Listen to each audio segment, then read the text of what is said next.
It is often said that Mesopotamia stands as one of the earliest manifestations of urbanized culture in human history, having risen in a fertile stretch of land positioned between the Tigris and Euphrates rivers. For centuries, scholars have examined how towns in this region, some of which developed into significant city-states and empires, played a formative role in shaping early governmental structures, religious observances, and literacy itself. The way people living in this area recorded ideas and events on clay tablets has prompted many historians to credit them with inventing one of the earliest forms of writing. Whether or not they were truly the first civilization, they certainly influenced future cultures in profound ways and remain crucial to understanding how religious concepts and rites evolved in the ancient world. The label Mesopotamia comes from a Greek expression meaning the land between the rivers, referring to the Tigris and the Euphrates in what is today largely Iraq. Its distinct ecosystem, dominated by the rise and fall of these waterways, allowed communities to flourish through irrigated agriculture. Over many centuries, local populations organized themselves into a series of city-states and larger territorial regimes, each of which left behind monuments, inscriptions, and other materials. The region changed hands repeatedly under various rulers, dynasties, and overlapping ethnic groups. Yet for much of this span, there was a broad cultural continuity tying together religious life, mythic narratives, and societal organization. Archaeology provides physical traces of buildings and objects, while written texts, often recorded on clay in cuneiform characters, have given modern researchers direct insights into beliefs about deities, cosmic creation, floods, and the afterlife.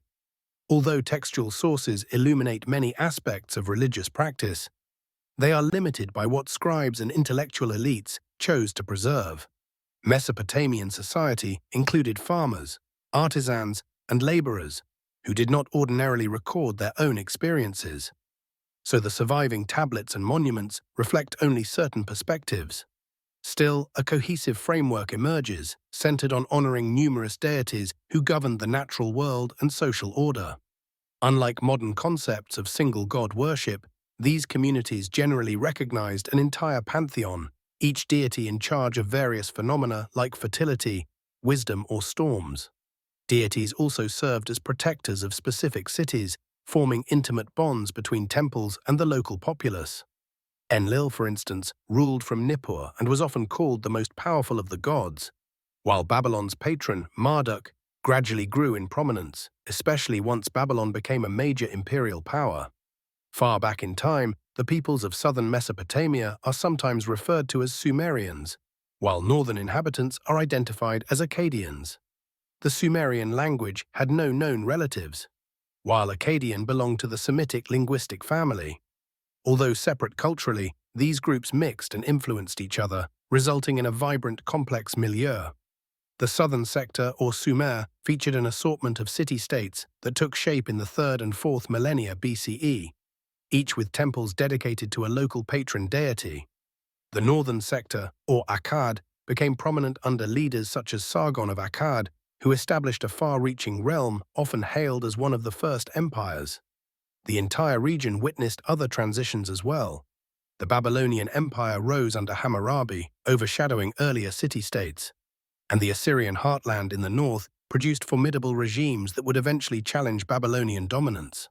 Despite political fluctuations, certain religious ideas persisted, and most gods remained in the Pantheon, although preeminence shifted according to regional ascendancies. In describing the Pantheon, texts often mention a network of divine figures. Enlil sometimes appears as the king of all gods in certain eras. Anu, or An, is portrayed as a primeval father figure. Enki, or Ea, is revered for wisdom, and Inanna, or Ishtar, stands out as a goddess of love and war. This tapestry of godly personalities expanded and contracted based on location, scribal tradition, and historical period. City-states would enshrine specific gods as local patrons, but none ever denied the existence of the others. A person living near a major temple might offer most devotions to that one temple's deity while still recognizing the broader pantheon. Another notable aspect involves attempts to group these gods into categories such as the Anunnaki and the Igigi, though these labels do not appear with perfect consistency. Early references can portray the Anunnaki as senior divine entities, and the Igigi as lesser gods serving under them, but later records sometimes reverse these roles.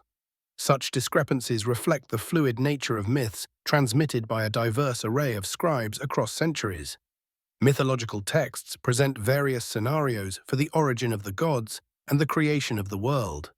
While many people today come from cultural backgrounds shaped by strictly codified creation accounts, Mesopotamian mythology was more flexible. Different localities recounted distinct stories, and no single version overshadowed the rest in a rigid canonical sense. The Babylonian text, known as the Enuma Elish, dating roughly to the early 1st millennium BCE, provides one of the lengthier, more cohesive narratives. It explains how a cosmic watery chaos, sometimes personified as Tiamat and Apsu, gave rise to the earliest divine generations, culminating in newer, more complete deities such as Anu, Enlil, and, in Babylonian tradition, Marduk. In one telling, Marduk defeats Tiamat, splits her body, and uses parts of it to form the heavens and the earth. Other compositions, such as the Sumerian versions of creation, emphasize separate or complementary acts, including the union of heaven and earth, the separation of the cosmic realms, and the development of agriculture as a result of divine fertility. Enlil, in certain traditions, appears as a vital creator, while Enki might act as a wise helper in shaping or guiding early life forms. Because the stories vary, it is less important to identify one definitive tale than to appreciate the multiplicity of myths coexisting in a single culture over hundreds of years. One of the most compelling elements within this tapestry of stories concerns the role of human beings. A celebrated Babylonian composition known as the Atrahasis epic proposes that gods initially required laborers to farm land, dig canals, and maintain cities. Lesser gods, bearing the brunt of these tasks, grew discontented. To ease this burden, the higher gods directed Enki to craft mortal humans out of clay mixed with divine blood. Mortals thus came into existence as a workforce intended to satisfy the needs of their creators by building temples, performing rituals, and offering nourishment. Over time, these humans multiplied so greatly that their constant noise irritated Enlil. In frustration, he resorted to devastating measures, culminating in a cataclysmic flood meant to wipe out humanity. But Enki secretly saved one virtuous man, Atrahasis, by advising him to construct a sturdy vessel. This tale echoes parallels in later religious writings, suggesting that certain biblical narratives adapted or engaged with older Mesopotamian motifs. Another influential story, the Epic of Gilgamesh, explores the limitations of human life, depicting a heroic king's quest for immortality. Gilgamesh, distressed by the death of his friend Enkidu, seeks out a survivor of the ancient flood, hoping to discover how to overcome mortality. He ultimately fails to secure eternal life, underscoring a deeply ingrained Mesopotamian acceptance that death is inevitable. Religious teachings in this civilization did not generally hinge upon moral judgments deciding a soul's eternal fate. Instead, they envisioned a dreary underworld, known by names such as the Land of No Return, awaiting all humans once they died.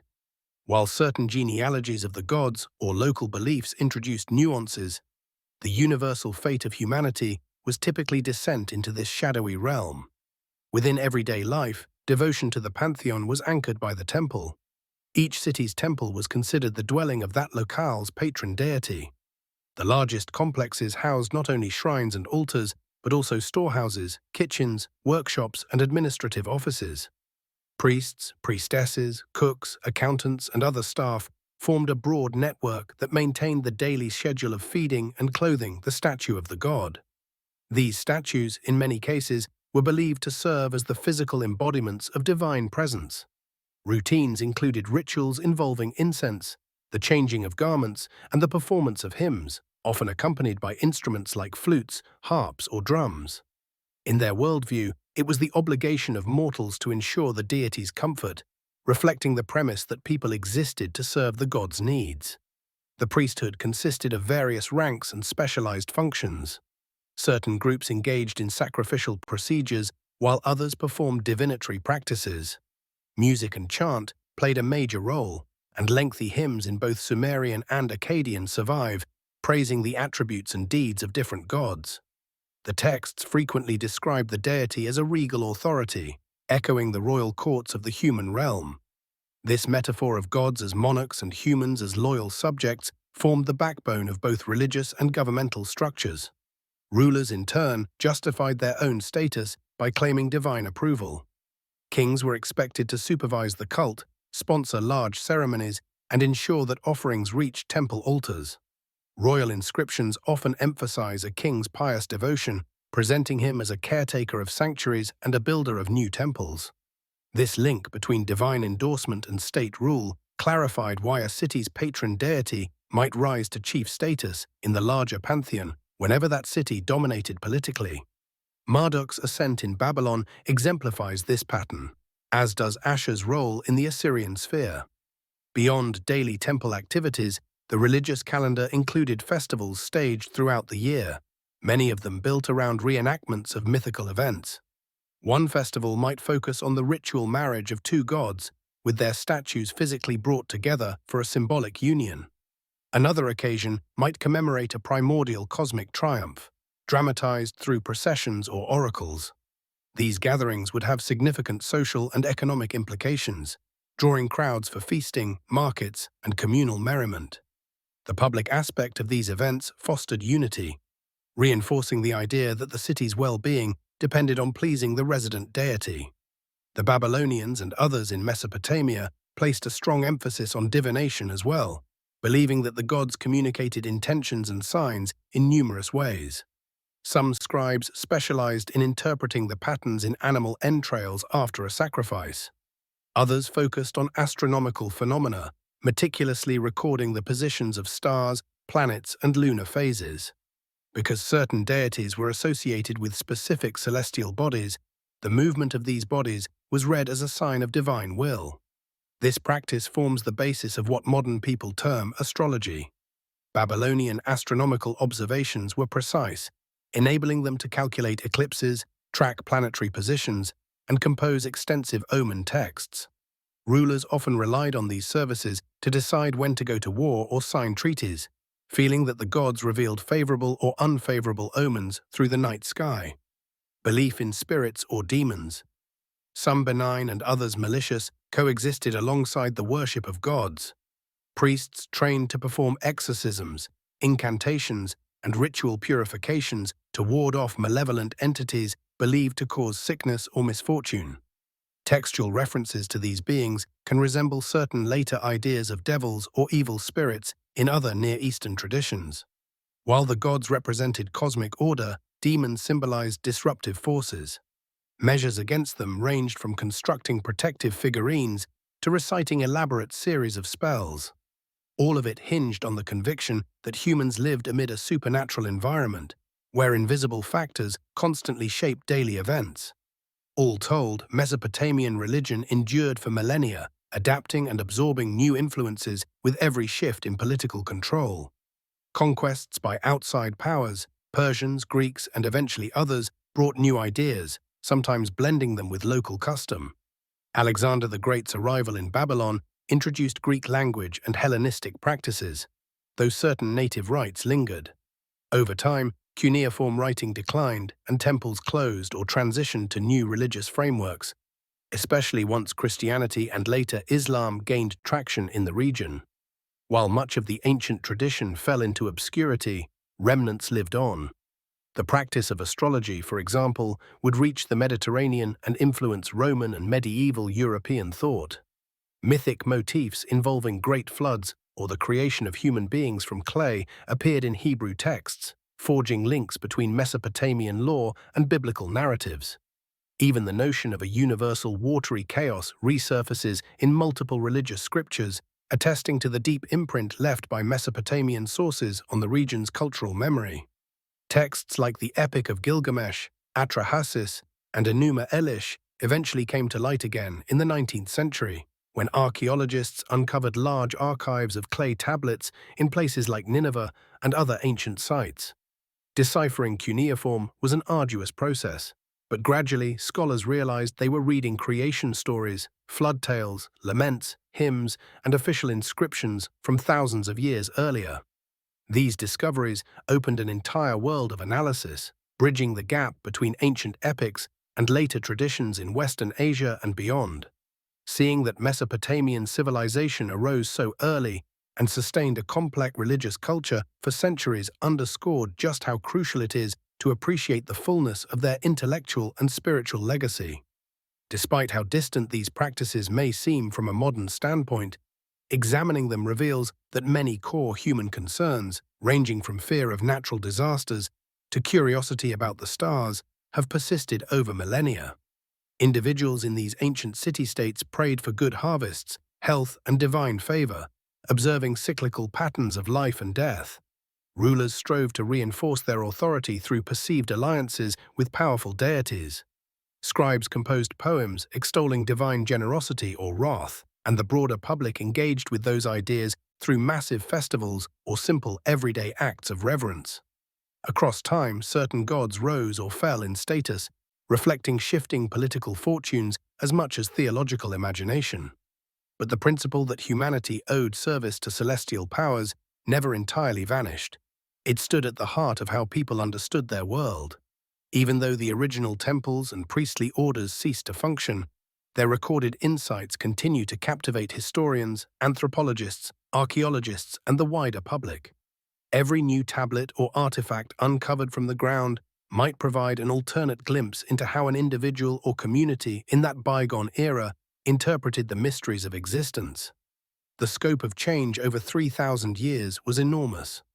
A worshipper in the early phase of Sumer may not have recognized all the gods or rites seen in the late Babylonian era, yet they shared a fundamental worldview in which cosmic harmony depended on meticulously sustaining bonds with higher powers. The king's claims of building or restoring temples repeatedly highlight this assumption. Success in wars or agriculture was, in their eyes, intertwined with maintaining robust ties to the Pantheon. In researching the phenomenon of religiosity in the ancient Near East, it becomes clear that Mesopotamian religious life was not simply a set of bizarre rituals about statue feeding. Rather, it formed a cohesive system in which moral duties, social hierarchies, political power, and cosmic order were all inseparably linked. Daily ablutions, musical ceremonies, or extravagant holiday gatherings were not empty pomp. Instead, they addressed the well-being of society and the continuity of life itself. If neglected, crises in the form of famine, invasion, or epidemics might arise. Since one fundamental belief held that the gods could withdraw their protection if not properly revered. Through the lens of modern academia, the texts of Mesopotamia underscore human creativity in responding to existential questions. Myths about pre-cosmic waters or rebellious lesser gods reflect attempts to explain both order and chaos, establishing a moral framework that shaped how people should behave, worship, and govern. The sense of continuity between the mortal and divine realms was maintained through carefully orchestrated interactions at temples and through the specialized knowledge of priests. Moreover, practices such as astrology, often branded as pseudoscience today, were approached in that society as a legitimate, detailed form of inquiry, blending mathematics, observational skill, and theological speculation. The ancients believed that by scrutinizing lunar cycles, eclipses, or the movement of planets, they could discern the mind of the gods and foresee pivotal events. Although the religion of Mesopotamia is sometimes overshadowed by discussions of its political or military achievements, it is essential to see that public piety and official governance mutually reinforced each other. Political leaders did not rule merely by force. They also justified their decisions through divine endorsement. A sense of cosmic justice existed, centered on gods such as Shamash, who presided over law and righteousness, echoing universal values that communities still recognize in some form. The fact that so many cuneiform tablets deal with contracts, ownership, or litigation, often invoked in the name of deities, testifies to the belief that the gods desired orderly human interactions grounded in fairness.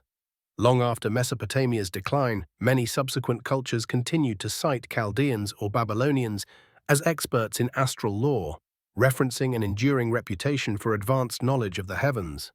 In biblical literature, references to the captivity in Babylon or stories that mirror older Mesopotamian epics reinforce the sense that these civilizations deeply affected neighboring societies. Some strands of Greek thought also engaged with beliefs and sciences derived from the Mesopotamian world, demonstrating how ideas traveled beyond the borders of their origin. Over time, interpretations and adaptations sometimes warped or exaggerated the exotic character of Babylonian religion, spawning legends about tower-building hubris or magical conjurations. Yet beneath any exaggerations lay a genuine tradition that had already undergone countless local transformations over the course of centuries. As a result, understanding Mesopotamian religion expands current knowledge of how early urban societies conceived of the divine, how they conducted communal ritual, and how they integrated belief systems with secular governance. While the tradition no longer survives in its original form, it remains a milestone in tracing the development of religious thought. Modern readers, whether drawn by curiosity about the earliest epics or by academic interest in cuneiform texts, can glean how pivotal these ancient worldviews were to subsequent theological and philosophical discussions in the Middle East and beyond. Over thousands of years, the realm between the Tigris and Euphrates thus served as a wellspring of complex religious activity. People in ancient times dedicated themselves to building temples that soared high into the sky, forging elaborate festivals that bound entire cities together, and composing sophisticated poems describing a pantheon simultaneously majestic and very human. Their communities gave rise to forms of knowledge, from mathematics and astronomy to law codes, that influenced the entire region. Even the simple notion of shaping clay tablets to record prayers, contracts, or myths was part of an impulse to preserve and transmit the stories and instructions they believed were crucial for maintaining harmony with the divine powers who, in their minds, ruled from a lofty, hidden dimension. This impulse underpins the legacy that researchers strive to reconstruct when sorting through the archaeological debris of once magnificent capitals like Uruk, Nippur, Nineveh, and Babylon. Although each city had its own temple or cluster of temples, diverse populations within them may have practiced faith in different ways. Some scholars imagine families performing small daily devotions at home. A father might leave a modest libation or burnt offering at a household shrine, or utter a prayer to secure the favor of a personal god or goddess. Children growing up in these urban environments would also see grand festival processions carrying statues of the city's deity, replete with music, incense, and sometimes theatrical reenactments of myths. Engaging in these practices reaffirmed membership within a shared cultural heritage. Priests, too, could hold responsibilities ranging from reading astrological charts to appeasing spirits believed to cause sickness. In every tier of society, religious concerns shaped daily decisions, personal hopes, and communal aspirations. Monarchs contributed to shaping religious identity by highlighting lineage or achievements in texts praising certain gods. When a new dynasty arose in Babylonia, its kings might promote Marduk as supreme, merging that deity's attributes with those of older gods, or rewriting older myths to place Marduk at the center of cosmic victory. Centuries later, the Assyrians would undertake a similar process for Ashur, combining older traditions and forging new theological frameworks to suit the might of their empire. Over these long stretches of time, important gods maintained consistent roles, but the dominant theological system would adapt to the political climate. In referencing such shifts, some historians use the term henotheism to describe how a single god might be exalted at a particular time without denying the existence or potency of others. That practice resonates throughout Mesopotamian history. While the Pantheon remained vast, worship often fixated on whichever deity had become the recognized overlord of the Pantheon during an empire's zenith. Even so, the older gods did not vanish. They remained woven into localities and traditions. Hymns to them continued to be copied onto fresh tablets. Sanctuaries kept their doors open. Scribes learned older languages like Sumerian to honor and reference ancient prayers, recalling the high antiquity and sacred authority of these venerable gods. Because of the overall continuity, the religion remained deeply familiar to inhabitants of Mesopotamia. Even if precise cultic formulas or the supreme deity's identity varied with time and place. This consistency can be seen in how they interpreted adversity. Flooding or droughts often inspired people to attribute the phenomenon to divine displeasure. Offensive actions or neglect in worship might have provoked a deity. The solution, from their viewpoint, was to restore proper rituals, rectify injustices, and reaffirm the king's vow to protect temple cults. Interpreting cause and effect through this lens, scribes recorded omens, exorcists recited spells, and priests performed daily offerings to sustain equilibrium.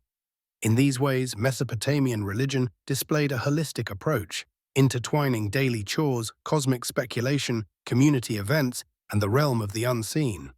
Modern romantic images sometimes focus on ziggurats as lonely towers on arid plains.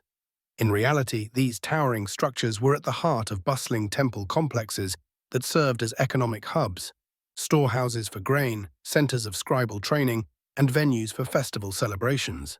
Their imposing silhouette may have also symbolized a link between earth and sky, echoing older myths in which gods shaped land from watery chaos and segregated heaven from earth.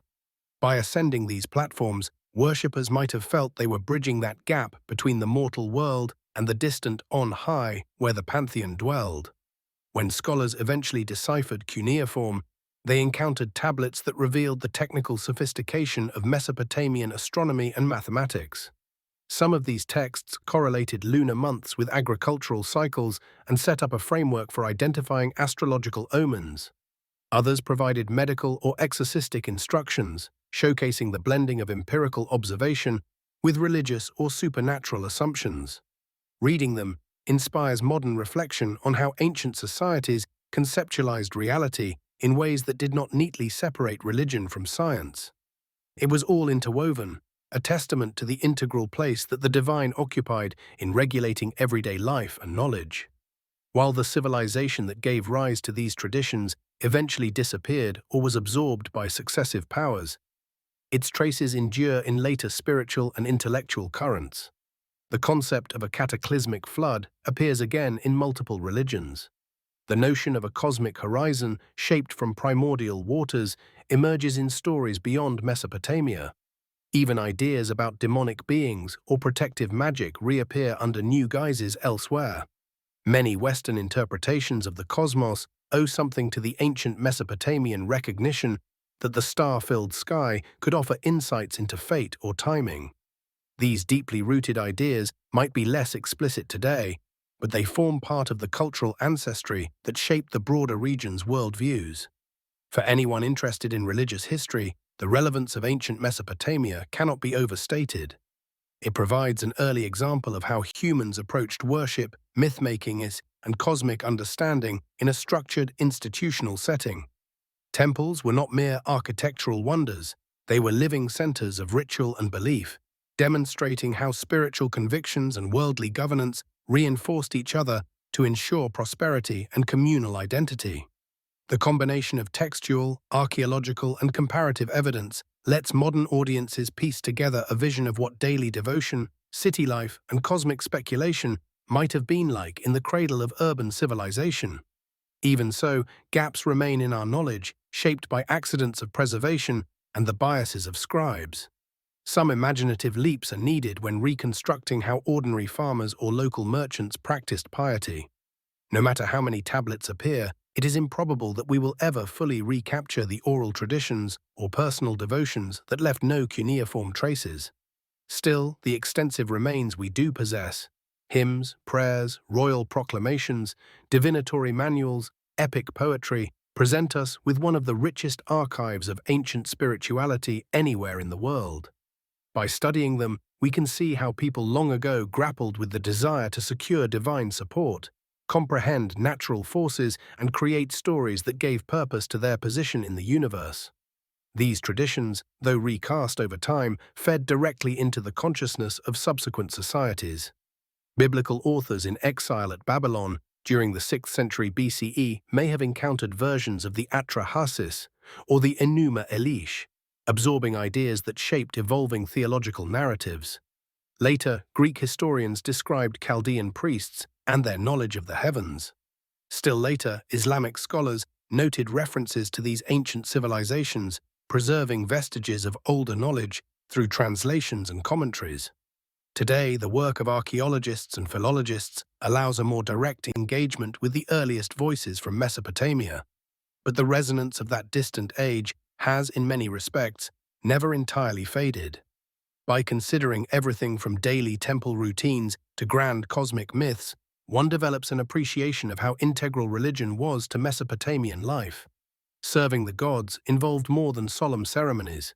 It governed societal order, shaped kingship, and framed each individual's understanding of birth, death, and the events in between. The environment, shaped by the Tigris and Euphrates, demanded irrigation systems that cities relied on for survival. That reliance, in turn, became mystically linked to the favor of the gods. To neglect worship was to risk not only spiritual calamity, but also ecological or social collapse. By diligently performing ritual tasks, the people of Mesopotamia believed they played a part in preserving the balance of the universe. Over time, they built an enduring tapestry of devotion, leaving behind texts that continue to inform and intrigue modern scholars. It is in the weaving of that tapestry, where scribes wrote prayers in archaic languages and priests offered heartfelt invocations at mighty ziggurats, that one sees the origins of a rich legacy stretching far into subsequent eras of religious thought. Ultimately, studying the early beliefs of Mesopotamia provides insight into the human condition, showing how an ancient culture strove to explain beginnings, define morality, manage communal fears, and remain close to forces perceived as transcendent. Although the official cults that once flourished have long since vanished, the echoes of Mesopotamian religion live on in literary echoes, cultural myths, and the academic pursuit of a deeper comprehension of how human societies evolve spiritually. By reflecting on the complexities of these ancient practices, ranging from flood legends to the daily feeding of divine statues, one can glimpse the roots of many ideas that later shaped civilizations around the globe. Even if we will never perfectly reconstruct the full experience of a Sumerian worshipper or a Babylonian priest, the thousands of cuneiform tablets still speak across the ages, reminding us of the remarkable intellectual and spiritual endeavors that arose in that land between two rivers so long ago.